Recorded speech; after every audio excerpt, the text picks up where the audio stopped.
Student, good morning. Welcome back to my online class.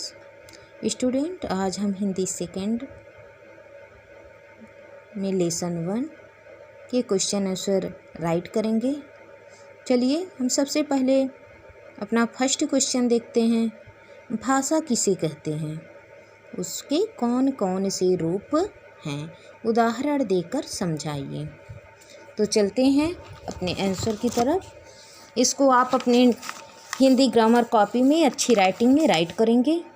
आपका question है कि भाषा किसे कहते हैं, इसका आप आंसर राइट करेंगे। भाषा वह साधन है जिससे मनुष्य अपने मन के भाव और विचारों को बोलकर तथा लिखकर प्रकट करता है और दूसरे के विचारों को सुनकर और पढ़कर ग्रहण करता है। दूसरे के विचार को कैसे ग्रहण करता है? सुनकर और पढ़कर ग्रहण करता है। और उसके आगे क्वेश्चन आपका था कि उसके कौन कौन से रूप हैं। भाषा के कौन कौन से रूप हैं? भाषा के 2 रूप हैं। भाषा के रूप हेडिंग डालेंगे ब्लैक पेन से, फिर राइट करेंगे आप। भाषा के 2 रूप हैं, मौखिक भाषा और लिखित भाषा। तो मौखिक भाषा के अंतर्गत क्या आता है? आपस में बात करना। आप राइट करेंगे आपस में मौखिक भाषा राइट करके। सबसे पहले आप राइट करेंगे मौखिक भाषा में आपस में बात करना, भाषण देना, वाद विवाद करना। वाद विवाद प्रतियोगिता होती है ना, आप लोग का डिबेट स्कूल में होता है। वाद विवाद करना मौखिक भाषा के अंतर्गत आता है। मौखिक भाषा, इन सबको क्या कहते हैं? मौखिक भाषा। आपस में बातचीत करना किसके अंतर्गत आता है? मौखिक भाषा के अंतर्गत। भाषण देना, स्कूल में स्पीच देते हैं आप लोग, तो मौखिक भाषा है। और वाद विवाद, डिबेट होता है स्कूल में, वाद विवाद भी क्या है? मौखिक भाषा होता है। तो आप बस राइट कर देंगे मौखिक भाषा, आपस में बातचीत करना, भाषण देना, वाद विवाद करना आदि। लिखित भाषा, लिखित भाषा के अंतर्गत क्या आता है? पत्र लेख लिखित भाषा के अंतर्गत आते हैं। हम निबंध लिखते हैं, पत्र लिखते हैं, ये सब क्या होता है? लिखित भाषा के अंतर्गत आता है। आपका फर्स्ट क्वेश्चन कंप्लीट हुआ। तो आप वीडियो को रोककर आप अच्छी राइटिंग में इसको राइट करेंगे। भाषा किसे कहते हैं, भाषा के कितने रूप होते हैं और उसका एग्जाम्पल भी। चलते हैं हम अपने सेकंड क्वेश्चन की तरफ। मातृभाषा और राजभाषा में अंतर क्या है? मातृभाषा और राजभाषा में अंतर क्या है, आपका सेकंड क्वेश्चन है। तो आपके बुक में कुछ मुझे अच्छे से आंसर समझ में नहीं आ रहा था, तो हम इसको अलग से राइट किए हैं। आप राइट करेंगे मातृभाषा और राजभाषा में अंतर। आपका देख रहे हैं सेकंड क्वेश्चन है, मातृभाषा और राजभाषा में क्या अंतर है। इसका आंसर मातृभाषा और राजभाषा में अंतर, ब्लैक पेन से आप हेडिंग डालोगे, फिर एक तरफ राइट करेंगे आप मातृभाषा और दूसरे साइड राजभाषा, और बीच में क्या करेंगे? लाइन कर देंगे। तो मातृभाषा के नीचे आप राइट करोगे मातृभाषा का शाब्दिक अर्थ है कि माँ की भाषा।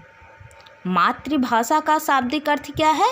माँ की भाषा, जो बच्चा अपनी माँ से सीखता है। मातृभाषा बच्चा किससे सीखता है? अपनी माँ से। तो आपको तुरंत जैसे वीडियो जैसे ही देखेंगे, ये बिल्कुल इजी लैंग्वेज में राइट किया गया है, आपको लर्न हो जाना चाहिए। आप अपना नोट्स कंप्लीट करेंगे और तुरंत लर्न करेंगे। मातृभाषा, मातृभाषा का शाब्दिक अर्थ है कि माँ की भाषा, जो बच्चा अपनी माँ से सीखता है। अब देखिए राजभाषा, राजभाषा से तात्पर्य उस भाषा से होता है।